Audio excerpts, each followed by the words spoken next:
la ayuda del Espíritu Santo, llenos de la intercesión de nuestra Madre María, vamos a ver qué es lo que el Señor nos quiere decir en este momento, en esta cuarta enseñanza, que nos vamos a centrar en el Evangelio de San Mateo, en el capítulo 3, para terminar las enseñanzas, que es el anuncio de Juan Bautista y la unción de Jesús en el Jordán. A ver qué nos pasa ahora y cuántos complejos nos llevamos a casa. ¿No? Dice el Evangelio de Mateo en el capítulo 3. Por aquellos días, Juan el Bautista se presenta en el desierto de Judea, predicando: convertíos, porque está cerca el reino de los cielos. Este es el que anunció el profeta Isaías diciendo: voz del que grita en el desierto, preparad el camino del Señor, allanad sus senderos. Juan llevaba un vestido de piel de camello, con una correa de cuero a la cintura, y se alimentaba de saltamontes y miel silvestre. Y acudía a él toda la gente de Jerusalén, de Judea y de la comarca del Jordán. Confesaban sus pecados y él los bautizaba en el Jordán.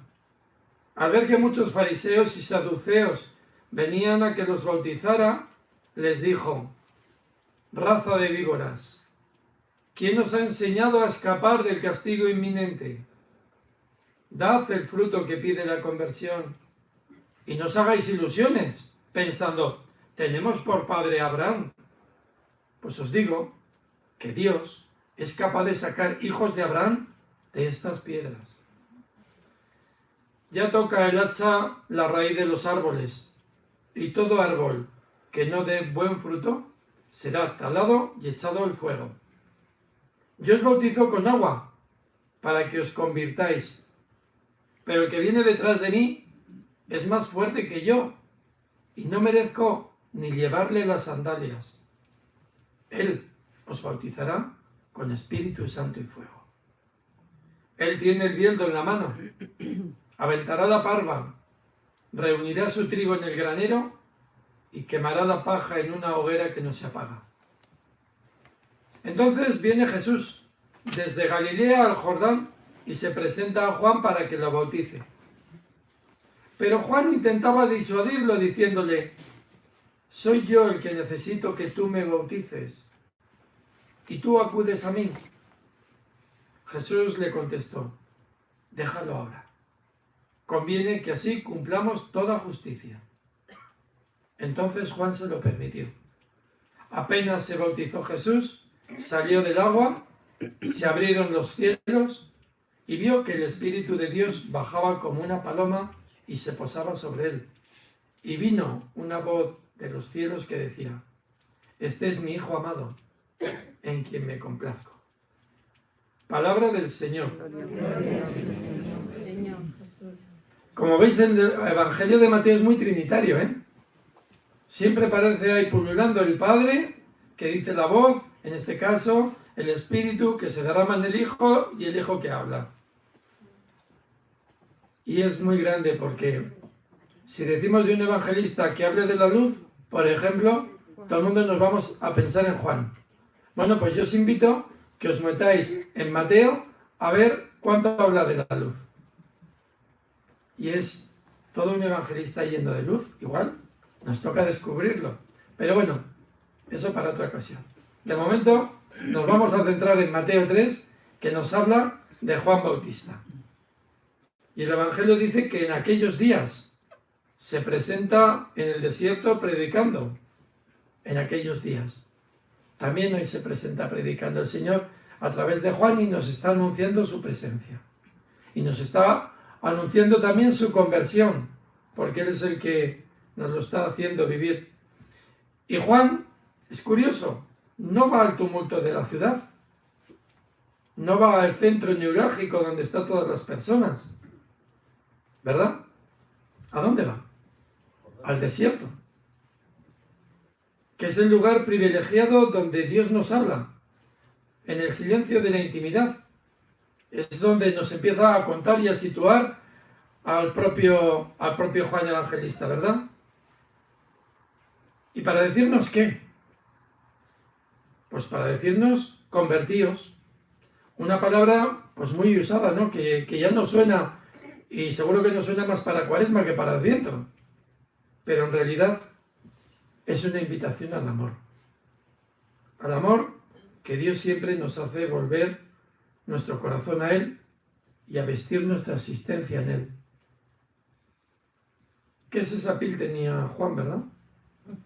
Seguro que iban todos al desierto a ver la pasarela de moda, ¿no? Y dice que vestía de piel de camello, con una correa a la cintura, que se alimentaba de saltamontes y de miel silvestre, vamos. Una dieta gastronómica, ¿eh? Nosotros que estamos aquí en España entre la moda y la gastronomía, vamos, ideal para acudir. Y es curioso porque a veces nos empeñamos en que tenemos que salir a no sé dónde a predicar no sé qué evangelio, y aquí le tenemos a Juan que estaba en el desierto. Y encima era el profeta de moda. Toma, llevaban 350 años en Israel sin profetas. 350, ¿eh? Si nos cogemos el último libro, más o menos, me da igual 20 años arriba que abajo. No nos vamos a poner en menudencias. Pero lo que sí que es cierto es que el pueblo de Israel había tantos fariseos y tantos intérpretes de la ley porque no había profecía y no había palabra de Dios. Y la gente estaba sedienta. Entonces lo que hacían es escrutar las escrituras. Claro, viene Juan Bautista que empieza a predicar y todos como moscas. ¿Por qué? Porque el pueblo estaba hambriento de la palabra de Dios y del Señor. Como hoy, a veces decimos, no, en ese momento la cosa también estaba como estaba, igual que ahora. No, es que la gente está muy fría, las iglesias se han vaciado, tenemos que cerrar aquí ya el chiringuito y la puerta, ya somos mayores, aquí no hay jóvenes, no sé. Tenemos un espíritu de cierre que es que, no sé, como diciendo, el último que cierra la puerta. Y no, hermanos, que el Señor empezó con 12 y se le pinchó uno, que fue el que le traicionó. Y con eso, con ese caos, como el caos que os decía en la primera enseñanza, fijaos la que ha montado el Señor. Es que el Señor en cualquier momento, porque el primer interesado en anunciar es Él, en cualquier momento puede sacar de estas piedras hijos de Abraham e hijos de la iglesia. Y de que menos lo esperemos como la samaritana. Por tanto, nuestra vida es vivir en el Señor. Y a veces nos empeñamos en salir. Pero cuando uno vive el Señor también te los trae.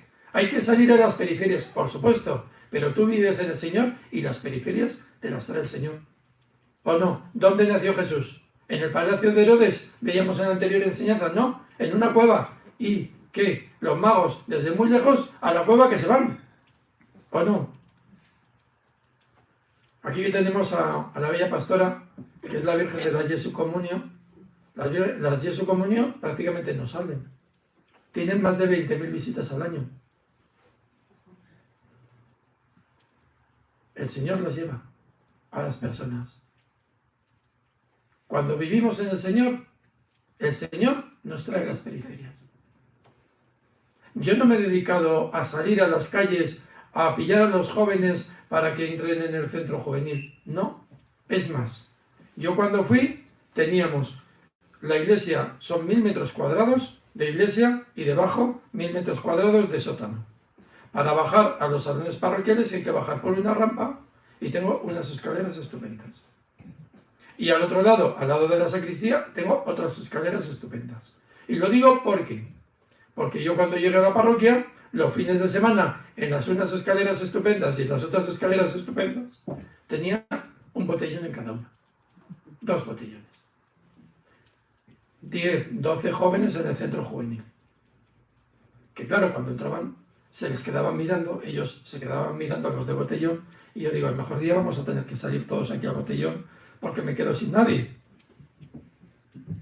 Y empezamos con el centro juvenil, confiando totalmente en el Señor, porque los recursos y el movimiento que yo tengo, incluso económico, es porque se ha creado una asociación juvenil que no depende de la parroquia para que no haya ningún problema.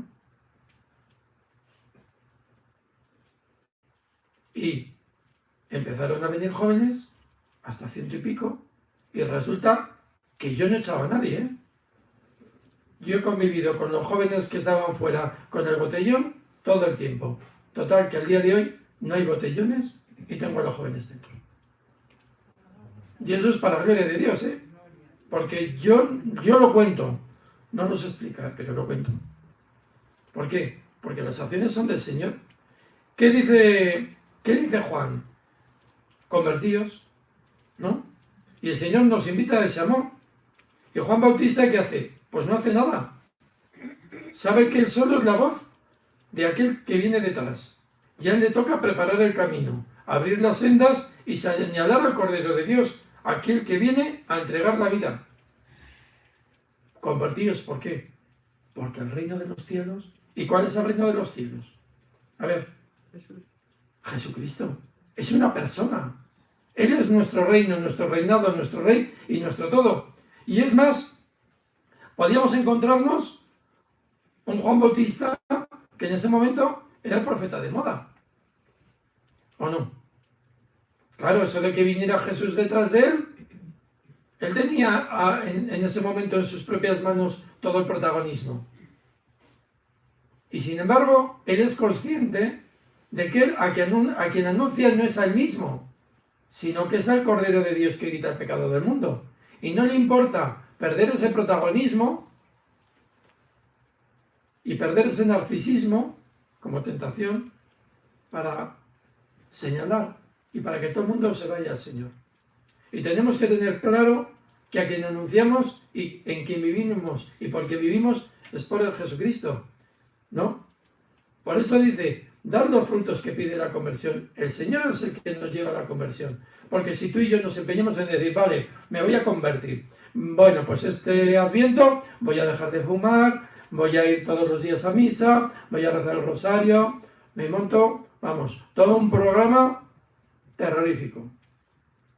Total, el primer día, gloria al Padre, porque, pues qué bien, hoy lo he conseguido, parece que no fumo, parece que sí que lo estoy haciendo, ¿no? El siguiente día, gloria al Hijo, gloria al Espíritu, y al final, a las 2 semanas, como era en el principio. Volvemos a fumar con más ganas, volvemos a las andadas. ¿Por qué? Porque somos nuestros propios puños y nuestra propia conversión. Y a quien nos tenemos que convertir es a Jesucristo. Yo, si no lo hubiese puesto en manos del Señor, pues no hubiese dejado de fumar hace 19 años. Al día de hoy me encanta el olor del tabaco. Y lo he intentado muchas veces, desde mis propias fuerzas. El día que lo puse en manos del Señor y dije, tal día dejo de fumar. O sea, tal día. Se reían de mí. El día antes de dejar de fumar, bueno, ya les dije, iba a casar a unos novios el sábado siguiente a dejar de fumar. Y les dije, bueno, os pongo una condición, que es que el sábado me marcho antes del café. Digo, porque yo, café y tabaco, va todo uno. Y si me quedo a tomar el café, voy a fumar. Y es que voy a dejar de fumar 4 días antes. Y se echaron a reír. Y justo. Porque el Señor ha querido, ¿eh? Como digo. Y el día de la boda, pues me tocó marcharme antes del café. Pero todo eso es el Señor el que nos convierte. Y el amor al Señor es el que nos mueve. ¿Por qué? Porque el fruto de la conversión se llama Jesucristo. Y es el don que nos ha sido dado.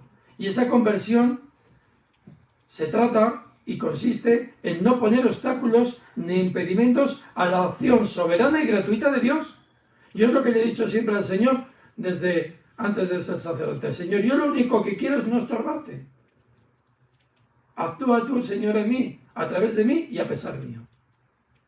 ¿Para qué? Para que en todo momento sea tu gracia la que actúe. Y cuando de verdad, hermanos, cuando de verdad dejamos que el Señor actúe, el Señor hace el 100 por 1. Y Juan así lo hace y reconoce su misión. Y no se pone en el lugar de Cristo. Podría decir, hombre, Señor, es que no te puedes esperar un poco. Mira, dile a Herodes que me corté la cabeza 3 años más tarde. Total, espérate un poco, que es mi momento de gloria, mi minuto. ¿O no? Pero no. Sino que se pone en la voluntad de Dios y lo que el Señor quiera, cuando quiere, como quiera. Y bien sabe cuál es su lugar y su misión. Su lugar está al lado del Señor. Y su misión, anunciarlo a Él y señalar al que no nos bautiza con un bautismo de conversión, de esfuerzo y de transformación personal, de ascética no, de mística. Aquel que nos va a bautizar con Espíritu Santo y fuego. Se supone que Juan Bautista, ¿no?,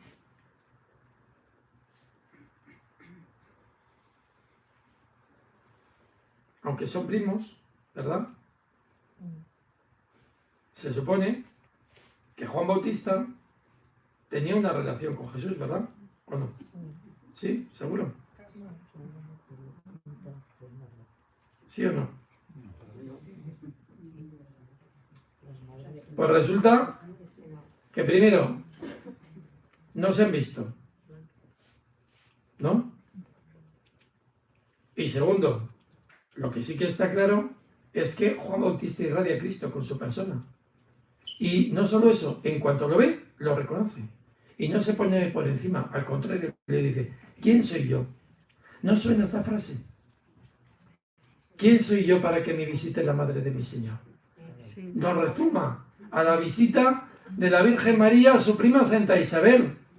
El contacto que tiene María con Isabel es el encuentro que tiene Juan Bautista con Jesús en este momento. Si en aquel momento de madres se produce el primer momento de fusión de alabanza y de renovación, no nos pensemos que fue en Pittsburgh, que ya fue en Ain Karen, en el encuentro de María con su prima, que salta la criatura y se ponen a bendecir y a alabar al Señor.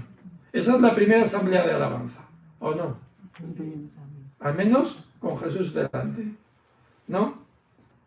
Y resulta que como Isabel en la visita dice, ¿quién soy yo para que me visite la madre de mi Señor? Y ya Isabel reconocía al Señor de su vida en el vientre de María. Y a su hijo Juan le pasa lo mismo. Soy yo el que necesita y tú vienes a mí. Fijaos cómo cambia y cómo el Señor une y cómo el Señor hace reconocer que Él es el que lo hace. Y eso nos hace mucho más grandes, hermanos. Por eso nos está diciendo que el Señor, como con Juan, porque tú también hoy, complejo de Juan, tú también eres Juan. Y el Señor viene a mendigarte. ¿Y qué te mendiga? Ese bautismo y ese abrazo en el Espíritu. Y ya vamos a ver en qué consiste ese abrazo. Le pide que lo bautice. Llama a nuestra puerta como llama a la puerta de Juan. Se une en la fila de los pecadores y se abaja haciendo uno de nosotros. Como va con Juan, pasando por uno de tantos. Y hermanos, a veces cuando despreciamos o minusvaloramos a un hermano que está al lado, no nos damos cuenta que es Jesús en esa persona que se está bajando y está viniendo a cada uno de nosotros. Y en definitiva, está dejando que se cumpla el designio de Dios en él y en cada uno de nosotros. Ya lo dice Juan, hace falta que yo disminuya y que él crezca.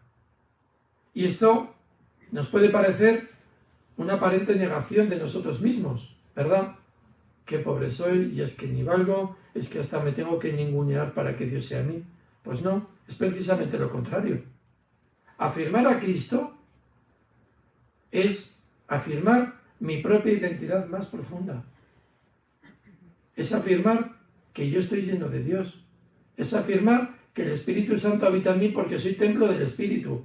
Y es afirmar que Cristo es el que me mueve. Al reconocer a Jesús en el hermano, estoy reconociendo que lo que me une y la carne que nos une es Cristo mismo que vive en los dos y nos mueve a los dos. Que mi identidad más profunda es, como Cristo, entregarme a los demás. Con eso no me estoy negando. Igual que cuando Isabel dice, cuando le preguntan qué nombre va a poner a Juan, ¿verdad? Y dice, no, que se llame Zacarías, como tu esposo, ¿no? ¿Y qué dice? Dice no. Y dice no al nombre que la familia le quiere imponer y le quiere poner.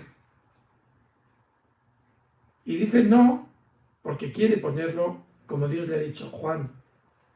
Dice no, ¿para qué? No es que se esté negando a Dios, sino todo lo contrario. Dice no para decir sí al designio de Dios con respecto a Juan. Y cuando estamos diciendo no, o que nos estamos diluyendo para que el Señor crezca, estamos diciendo sí a Jesús en mí, sí al Espíritu derramándose en mí y sí a que Dios me está habitando. Y eso es lo más grande, hermanos, que podemos tener. ¿Para qué hemos nacido tú y yo, hermanos? ¿Para qué? Para indicar cada uno desde nuestra propia vocación que Cristo, el Cordero de Dios, es el camino, la verdad y la vida. Cristo no es la meta, Cristo es ya el camino. Entonces, ¿qué tengo que hacer? Vivir en Cristo. ¿Cuál es mi única verdad? Jesucristo. ¿Cuál es la vida que me alimenta? Jesucristo. Y por eso, hermanos, ojalá que hoy tú y yo seamos siempre unos para otros ese Juan Bautista que es capaz de señalar a Cristo en cada uno y en cada circunstancia y en cada misión. Porque tú y yo somos ese Juan Bautista y somos ese que transmite a los demás y ese que permite que Cristo haga posible y haga real y visible la acción de Dios en cada uno de nosotros. Por eso mismo, ¿qué hace Juan? Bajar a Jordán, ¿o no? ¿Qué hace Juan? Bajar a bautizar, porque sabe que en su momento el Señor va a pasar. Tú y yo, pues es que yo ya para lo que hago, tú y yo lo que hacemos es esperar al Señor, como Joaquín y Ana, que llevaban toda su vida esperando, porque sabían que no iban a gustar la muerte antes de conocer al Señor. Perdón. Simeón y Ana.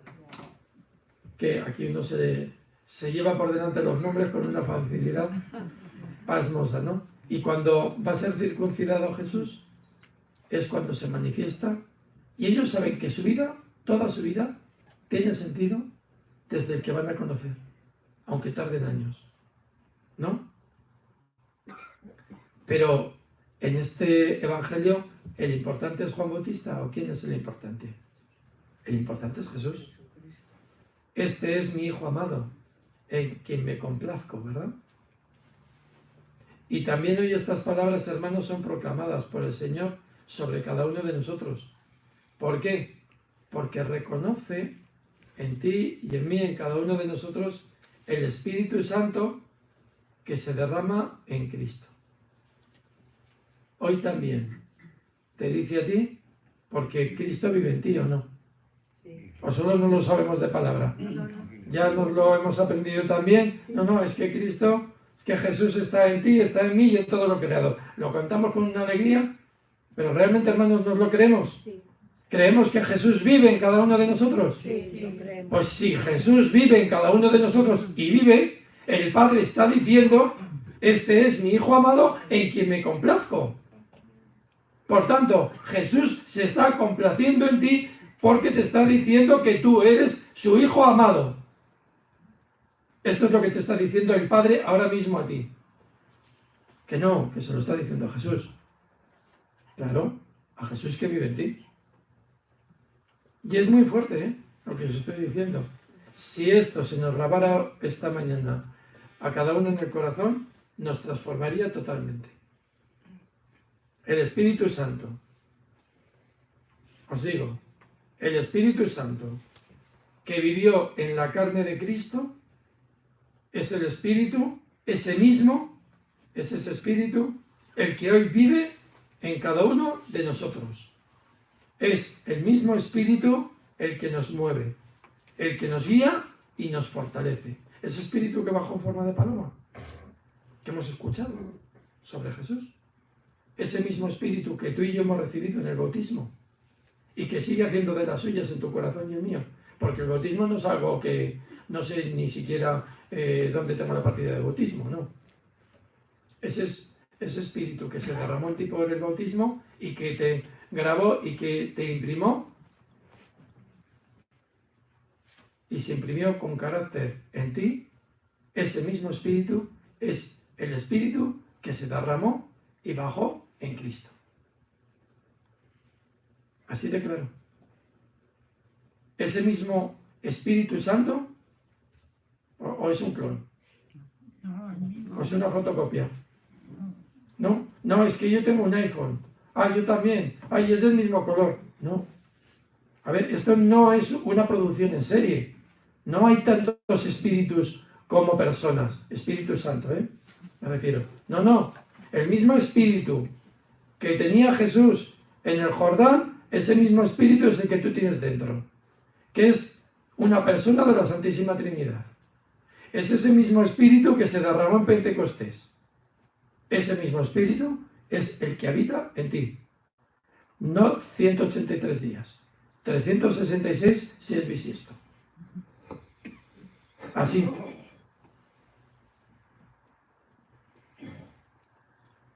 Y podemos decir que Cristo, en cuanto a Dios, no lo necesitaba, porque ya lo llevaba dentro. Entonces, ¿para qué baja el Espíritu? No lo necesita como Dios, pero sí lo necesita como hombre, ¿o no? O Jesucristo no fue niño. Sí, sí, y se hizo necesidad. No es que Jesús necesitara al hombre, Dios no necesita, pero Dios se hace necesitado de ti y de mí, se hace sediento de ti y de mí. ¿Y no dice que María lo envolvió en pañales? Podría haber dicho María, oye, si tú eres Dios, ahora búscate la vida, ¿no? Recién nacido. Nos preparas pan y comida para todos y ya está, ¿o no? No, ¿verdad? ¿Qué cosas tiene este cura?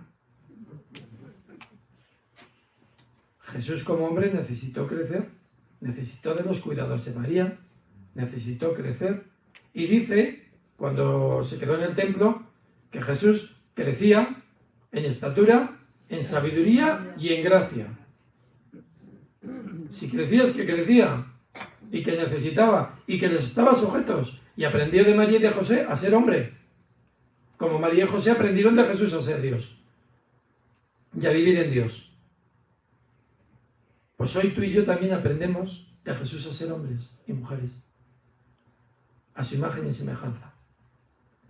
Y Jesús también nos hace crecer en gracia. ¿Pero cómo va a crecer? Aquí lo dice el Evangelio.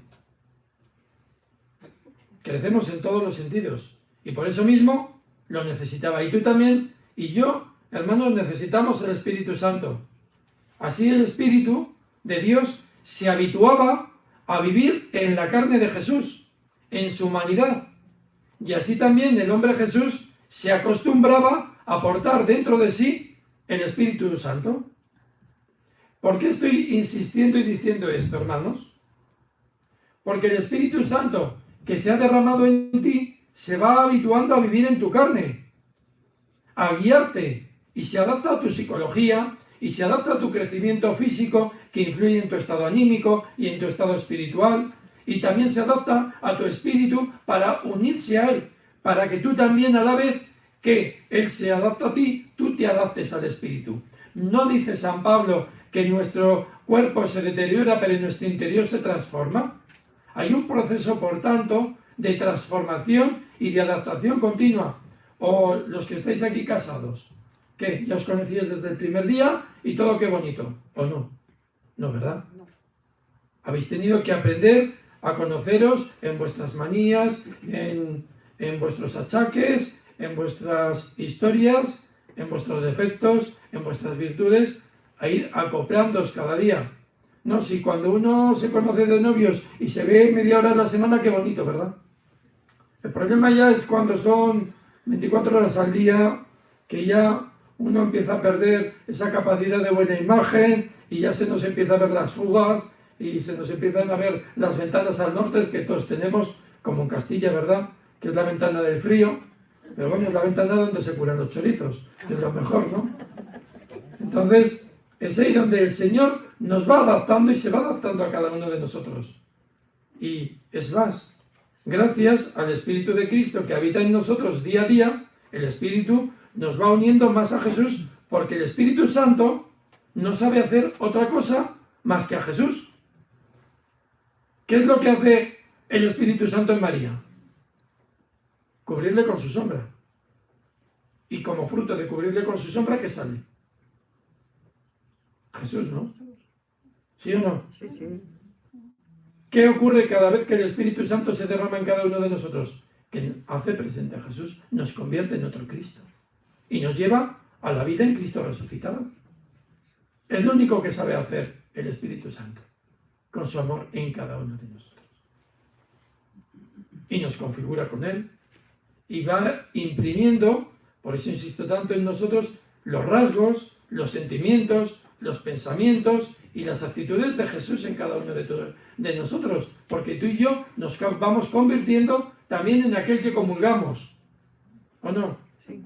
Cuando tú y yo comulgamos a Cristo, una pregunta sencilla. Momento de la comunión, ¿no?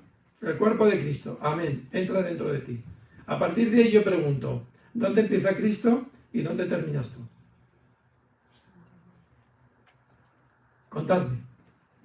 ¿Dónde empieza Cristo? ¿O dónde termina Cristo? ¿Y dónde empiezas tú? ¿Verdad? ¿No? Entonces, por cierto, ¿hay una relación más íntima y más profunda que el momento de la comunión? Ni la relación más íntima y completa entre dos personas humanas es más profunda y completa que la unión y la intimidad que hay cuando tú y yo comulgamos al Señor. No hay otra unión más profunda. Y nos convertimos en aquello que comulgamos. Nos va cristificando, convirtiendo en Cristo. Eso es lo que hace el Espíritu Santo cuando nos empuja a comulgar. Porque la comunión no es un premio para los virtuosos, como dice el Santo Padre, sino que es un remedio y salud para los necesitados como tú y como yo. Y de hecho, el bautismo y la unción en el Jordán supera una gran novedad que afecta a la humanidad de Jesús y es hecha a favor de nuestra humanidad. ¿Por qué? Porque el Espíritu de Cristo hoy descansa sobre cada uno de nosotros aquí y ahora y nos convierte en carne de su carne. En Cristo descansa toda la plenitud del Espíritu y lo ha recibido para bien de los demás. ¿O no? Es necesario, por tanto, hermanos, hablar, cuando oímos hablar de los dones del Espíritu, que es necesario que hablemos del don por excelencia, que es el mismo Espíritu que se nos da. Y es el que luego se manifiesta en cada uno de nosotros como Él quiere. No, es que yo quiero el don de sanación. El Señor es el que nos da el don que es el Espíritu. Y si el Señor necesita en un momento para su gloria y para bien de los demás, que a través tuyo se dé una sanación, se dará. Pero igual en este momento lo que el Espíritu de Dios quiere hacer en ti es precisamente provocar en ti un canto en lenguas para bien de los hermanos, o una profecía, o que tú tengas una emoción especial para ver en una palabra de Dios algo que te está diciendo y alimentar a los hermanos con esa palabra.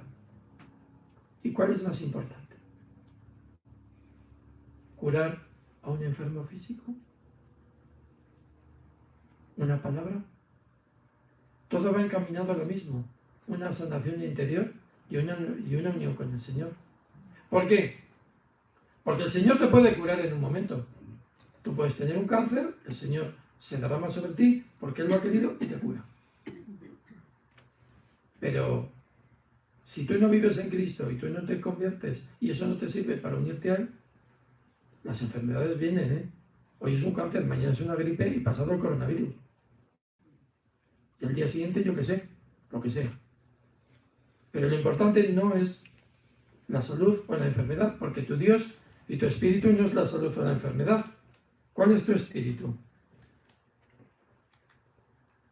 ¿Cuál es tu Dios? ¿Cuál es tu mirada? Pues tu espíritu, tu mirada y tu Dios no es ni más ni menos que a Jesucristo, que a Dios en tu vida. Aunque tú en este momento quieras o prefieras no sé qué.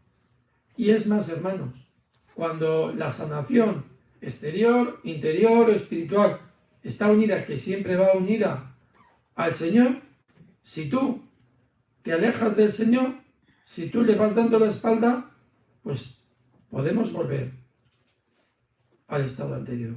¿Por qué?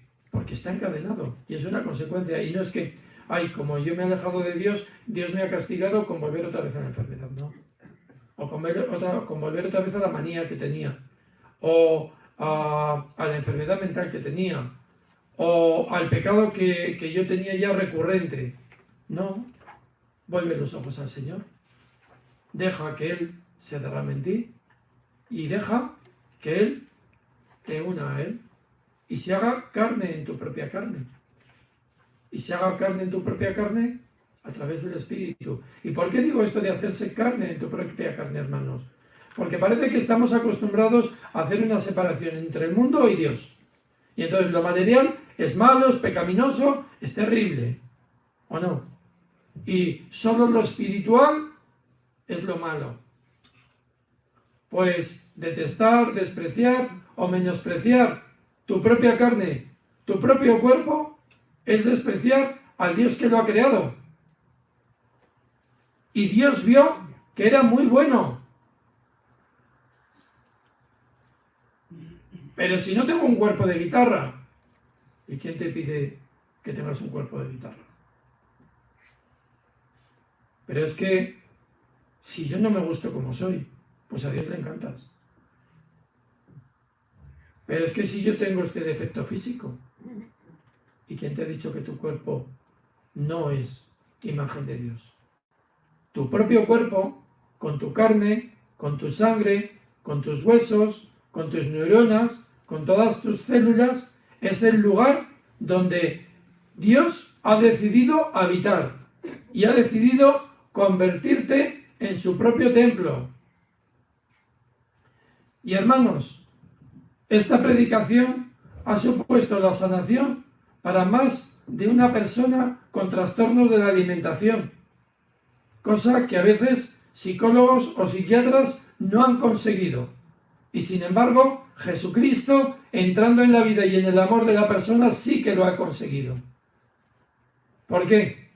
Porque cuando uno descubre que el Señor te quiere tal y cual eres, con todas tus células, con todas tus cicatrices, con esos tatuajes que ya no te los puedes quitar, pues que Dios te quiere así y que Dios ha decidido no solo quererte así, sino habitar en ti y quererte con todas esas dificultades que tú te pones, pero que Él no ve ninguna dificultad ahí, tu cuerpo sana, tu mente sana, tus rasgos sanan y tus trastornos sanan y se liberan.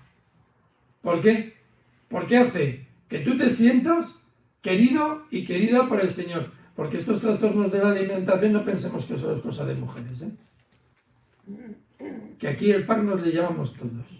Y el perfil de buena imagen, vamos, se nos da de miedo a todo el mundo. Más si nos sentimos rechazados. Dios quiere habitar en ti con todo lo que tú eres, con todo el PAC, con tu cuerpo, con tu mente. Pero si yo no he hecho ni la GB es de mis tiempos, hoy diríamos, pues eso, la ESO o la primaria, ¿no? Los más mayores la reválida, ¿verdad? Dios te quiere, con tu coeficiente intelectual, con tus capacidades, porque Dios no elige a los capacitados, capacita a los elegidos. Y Dios te ha elegido a ti, y tu tierra tendrá marido, como dice el profeta Isaías, porque tú eres la esposa de Cristo. Y el Espíritu Santo desciende sobre ti, al entrar en el Jordán, en cada hermano y en cada encuentro, porque el Señor, que se hace carne en tu propia carne y te habita, al unirte al hermano en su carne, en un abrazo de amor, está uniendo y se está uniendo el propio Cristo en ti. Y se está amando a través del Espíritu Santo en ti. Y el Espíritu Santo que habita en ti se ama a sí mismo al Espíritu Santo que habita en mí, creando la auténtica comunidad y el auténtico amor. Y el Padre que dice, el Padre que te ha creado en esta creación inacabada, que te va perfeccionando cada día, que dice, tú eres mi hijo muy amado, en ti me complazco. Pero si no me aguanto ni a mí mismo, pues Dios sí que te aguanta. Y Dios nos enseña a aguantarnos. Y no solo aguantarnos, nos enseña a querernos, nos enseña a conocernos, nos enseña a amarnos, hermanos. ¿Cuántas veces hemos oído que la carne es mala, que la creación es mala? El Señor ha decidido redimir todo. Es que el mundo se acaba, el mundo no se acaba. El mundo es criatura de Dios, el mundo se transforma. Porque Dios ha llamado a la creación entera a entrar en su reino de salvación. Y por eso dice que una inmensidad en el Apocalipsis de personas que no se podían contar, también estaban en la tierra y estaban ante el trono del Cordero diciendo, amén, la salvación y la gloria y el poder y el honor son de nuestro Dios. ¿Y qué pintaban? ¿Y qué pintamos tú y yo en la eternidad? Pues pintamos convirtiendo en una asamblea de alabanza, de adoración y de glorificación de Dios por toda la eternidad. Ahí tenemos una asamblea de alabanza. ¿Y para qué voy a alabar yo todos los días? Si es que le estoy diciendo todos los días lo mismo. Bendito sea el Señor. Gloria a ti, Señor Jesús. Si es que ya el Señor se tiene que aburrir de escucharme. ¿No? Pues no. Dios se gloría en la alabanza de su pueblo. Porque, hermanos, todos somos uno. Y todos estamos unidos. Y todos somos piedras vivas de este templo que es la iglesia. Y Dios no prescinde de ninguna piedra. No prescinde de ti. Todos somos templo de Dios. Cada uno somos templo de Dios y formamos parte de ese templo de Dios que es la iglesia. Es esa nueva Jerusalén redimida. Hasta ese punto nos quiere y se manifiesta el Señor. Y cada vez que tú acoges, como Juan, al Jesús que el Señor pone en tu vida, estás acogiendo también al Espíritu Santo que se está derramando en ti y estás permitiendo que se abran los cielos y sea una bendición para el hermano en el que ahora habita Jesús y sea toda una fusión del Espíritu en el hermano, porque tú también eres ese Juan Bautista. Pero tú, hermano y hermana, tú también estás movido por el Espíritu, porque Jesús solo sabía vivir movido por el Espíritu Santo. Y es el Espíritu Santo el que habita en Jesús, el que le empuja a ir donde Juan.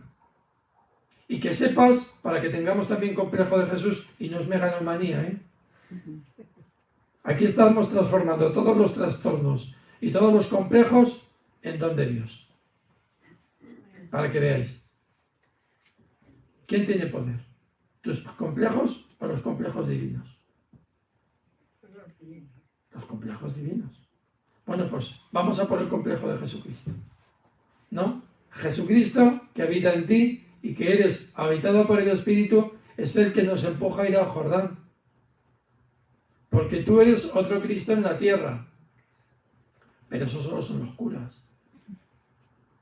Que se dice de ellos, sacerdos alter Christus. ¿No? Eso dice en latín. Traducido al castellano, el sacerdote es otro Cristo. ¿Estamos de acuerdo? ¿Sí? Sí, lo dice la teología, ¿eh? No lo digo yo. ¿Estamos de acuerdo? El sacerdote es otro Cristo. Por tanto, todo sacerdote es otro Cristo en la tierra. ¿Sí o no? Sí. Vale, tú eres sacerdote. ¿Sí o no? Sí. ¿Somos sacerdotes todos y todas o no? Sí. Somos sacerdotes. Por el bautismo, ¿no? Sí. Cuando se nos unge con el santo crisma, ¿qué se nos dice? Sacerdotes, profetas y reyes. Vale, entonces como sacerdotes ofrecemos nuestra vida a Dios y como sacerdotes somos otro Cristo en la tierra y no es megalomanía. Por tanto, dirigidos, movidos por el Espíritu Santo, vamos al Jordán. ¿Para qué? Porque tú y yo hacemos presente a Cristo y nos unimos a los Juanes que están a nuestro lado y nos hacemos presentes con nuestra propia carne. Pues si yo soy más feo que Picio, pues el más feo que Picio es templo del Espíritu y el Señor nos hace súper bellos porque todos somos preciosos a los ojos de Dios. Los cánones de belleza divinos no funcionan en las mismas pasarelas que las nuestras. La pasarela de Cristo es toda la creación. Por tanto, tú y yo somos la pasarela de Dios. Y somos el traje de Dios. Y somos el vestido de Dios. Querido, amado, y vamos, se siente súper orgulloso. Premio de Moda 2021. Todos. Así que ya sabéis, los responsables, los servidores, a repartir premios a la salida. Premios de moda. ¿Por qué? Porque somos precisamente eso, su gran creación. Y lejos de ser la carne y nuestra existencia, ser enemigos del Espíritu, no, es que la carne es la que me hace pecar. A ver, para nada. Tu carne, tus huesitos, tu carne se convierte en portadora de ese espíritu. Y tú y yo y todos somos portadores del espíritu de Cristo en nosotros. También con nuestra carne. Pero si yo ya soy más viejo que Matusalén, pues también, siendo más viejo que Matusalén, también somos carne portadora de Cristo. ¿Cómo suena? ¿Cómo suena? ¿Para qué? Para que demos gloria a Dios con nuestro propio cuerpo. Pero es que nuestra mente es portadora del Espíritu de Cristo. Si usted si usted supiera todo lo que yo pienso, tu mente es la que Dios utiliza para derramarse en tus propios pensamientos y que tus propios pensamientos porten a Cristo. Tus labios transmitan a Cristo.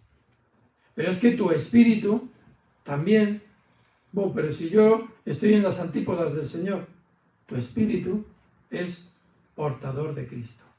Y es portador del Espíritu. De Cristo en cada uno de nosotros. Y el Espíritu reconoce al Espíritu del otro. Es que yo no sé qué pasa, pero es que yo soy incapaz de llevarme bien con esta persona. Y humanamente somos incompatibles, ¿verdad? La famosa frase, incompatibilidad de caracteres. ¿O no? ¿Verdad? ¿Cuántas veces lo hemos dicho? No, es que somos como el agua y el aceite. Y ya sabéis lo que pasa con el agua y el aceite, ¿no? Echamos en un vaso el agua, no sé si lo habéis hecho en el colegio, ¿no? A mí me encantaba hacer experimentos, ¿no? Echas agua en el cole, en el vaso, y luego echas aceite. O si no, lo echas en un recipiente con una tapa y empiezas a moverlo, ¿no? Lo mueves, lo dejas ahí encima de la mesa y de repente, rápidamente, ¡bum!, el agua para abajo y el aceite arriba. Y no hay manera, no hay manera. Somos incompatibles. Hay majos. Resulta que como conocemos, ¿verdad? Y lo sabemos por experiencia y a ella me remito. Oye, que estoy en un grupo de oración, estoy alabando a Dios. Oye, esa persona es que somos incompatibles al 1000%. Y sin embargo, alabamos juntos a Dios y nos queremos. Y si yo tuviera que decir que alguien podría ser incompatible, es esa persona. ¿Y por qué me llevo bien con él? Y el Señor me lo ha puesto en el grupo de oración. ¿Y por qué estamos unidos? Porque el Espíritu reconoce al Espíritu en el otro. Y hace que esa unión, que no es de sangre, porque las uniones de sangre sabemos lo que pasa, ¿no?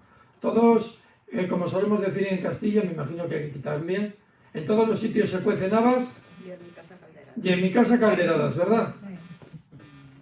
Pues, efectivamente. Y sin embargo, ¿qué ocurre? Que el Señor hace que esas diferencias que a veces tenemos en el propio seno de la familia y que parece que hace que no consigamos llevarnos bien y que no consigamos relacionarnos. Pues precisamente cuando el Espíritu se mete por medio, reconocemos que esos lazos del Espíritu nos hacen capaces de llevarnos bien. Y al llevarnos bien, ¿qué hace el Señor al ver que el Espíritu se reconoce a sí mismo en el hermano y hace que nos queramos con esos lazos del Espíritu? Nos prepara con lazos de misericordia, porque el Señor me hace quererme y perdonarme a mí y perdonar al otro, hace que yo empiece a querer al hermano de sangre desde el Espíritu, aunque yo me pase toda la vida sin hablar con ese familiar. Quien dice mi hermano, puede decir mi cuñado, mi sobrino o mi tío, o quien sea. Pero ya ha hecho el Señor en mí, a través de su Espíritu, que yo ponga y tenga, sin yo quererlo incluso, pero sí llega un momento en que puedo sentirlo y puedo percibirlo, si yo ya he perdonado a esta persona. Y sé que no voy a poder volver a hablar con esta persona. Quien dice que es de la familia, una persona que has pasado por mi vida. Aunque yo sepa que con esa persona no voy a poder hablar en la vida porque me hace daño. Y porque ni es bueno para esa persona ni es bueno para mí. Jesús, ¿qué hace cuando está con los fariseos? Los ama y muere por ellos. ¿Qué hace con Herodes, que se encarga de intentar matarlo? También muere por Herodes. ¿Qué dice a aquellos que le están clavando en la cruz? Aquellos que le dicen, si realmente eres hijo de Dios, baja de esta cruz. Perdónalo, Señor, porque no saben lo que hacen. El Espíritu es el que pone entrañas de misericordia y de perdón en tu corazón y el mío. Aunque nos pasemos la vida sin hablarnos, porque incluso pueda ser bueno para nosotros. ¿Cuántas personas han venido a presentar una demanda de nulidad y después de ese proceso de nulidad que han visto que lo que han vivido ha sido un infierno y no un matrimonio, han sido capaces de perdonar a su pareja que incluso los ha maltratado, sabiendo que no pueden volver a estar con esa persona porque igual no vuelven a vivir? Pero sin embargo, les ha llevado a perdonar. Eso solo lo hace el Espíritu, hermanos. El Espíritu que unge a Jesús y el Espíritu que nos está ungiendo cada día. Ese Espíritu que nos hace ver, como digo muchas veces, yo he conectado con esta persona. ¿Pues por qué? Pues porque gracias al Espíritu de Cristo reconoces en el otro al Señor y eres capaz de compartir con esa persona tu fe. Sin ese Espíritu, tú no hubieses sido capaz muchas veces de dar tu testimonio ante los demás. Como diría don Eugenio Romero Pose, no sé si sabemos quién es, don Eugenio Romero Pose, ya fallecido, obispo auxiliar de Madrid, decía, a quien yo admiro, decía, he aquí la mayor de las gestas de la historia, que la carne, lo humano, en su debilidad, lejos de ser enemiga del Espíritu, es portadora del mismo. Para que veáis que no me lo estoy inventando, ¿eh? Aquí, argumento de autoridad. Lo dice Eugenio Romero Pose. Y no solo dice eso, sino que es este Espíritu el que a lo largo de nuestra vida nos va divinizando y haciéndonos capaces de Dios. El Señor, por tanto, por medio de su Espíritu, va haciendo cada vez de cada uno de nosotros un recipiente mayor, capaz de albergar, de cobijar y de convertirse en un recipiente, en una casa y en un hogar de Dios. Pues que dejemos que ese hogar de Dios nos llene, inunde y transforme nuestra vida día a día. ¿Por qué? Porque el Espíritu de Dios está en nosotros. Su Hijo vive en nosotros y el Padre nos está creando y recreando y moldeando cada día más para que nosotros seamos ese lugar que acoge al Dios vivo y verdadero y lo transmite. Gloria al Señor.